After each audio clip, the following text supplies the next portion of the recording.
So really, I've been watching all the A24 horror movies. In this video, I have the 12th A24 horror movie, and it is Midsommar.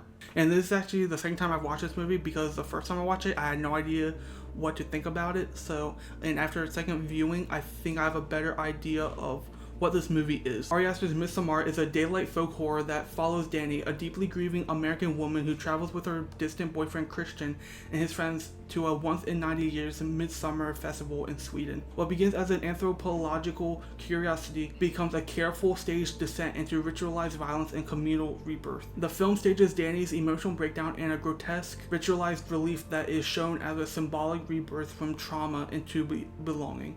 Christian's emotional distance from Dani, exploitation, and eventual betrayal are the film's interpersonal engine, where the cult's rituals highlight the power imbalances and manipulation Dani already endures. The Harga's synchronized mourning and mimicry offer Dani a natural, total acceptance that is portrayed as healing and forced at the same time, asking whether belonging can justify moral corruption. Some things that stood out to me are like the recurrent patterns of flowers, crops, and recurring rituals that frame death as a functional component, clothes, ecological, social system, making sacrifice seen as cultural preservation rather than anatomy. Bright daylight pastoral sets and the floral costumes invert horror expectations, where Ari Aster weaponizes pastoral beauty so violence feels normal and inevitable.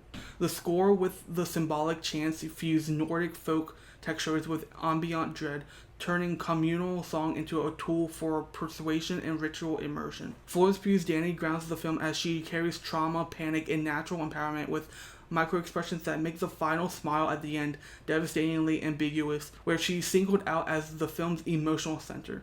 The supporting cast, Jack Raynor, William Jackson Harper, Will Poulter, Wilhelm Blomgren, Elora Torchia, Archie Madekwe, they all provide thought-out tones that range from academic curiosity to predatory compliance that let Aster create shifting sympathies and isolation. Aster stages long, often static structures and choreographed group movements that turn the background into psychological pressure. He treats ritual as dramatic architecture with slow reveals, prepared views, and formal symmetry, creating an almost human gaze that becomes complicit in the commune's logic. Midsommar works on two levels simultaneously, as a literal folk horror about a murderous commune, and as an amplified breakup grief narrative about finding or being invited in by a new family. Its horror comes less from jump scares, but more so from the effective intimacy of ritual and the seductive promise of being fully seen. And Ari Aster asks whether being emotionally saved can ever justify moral surrender, leaving you with an open, unsettling final image about agency, relief, and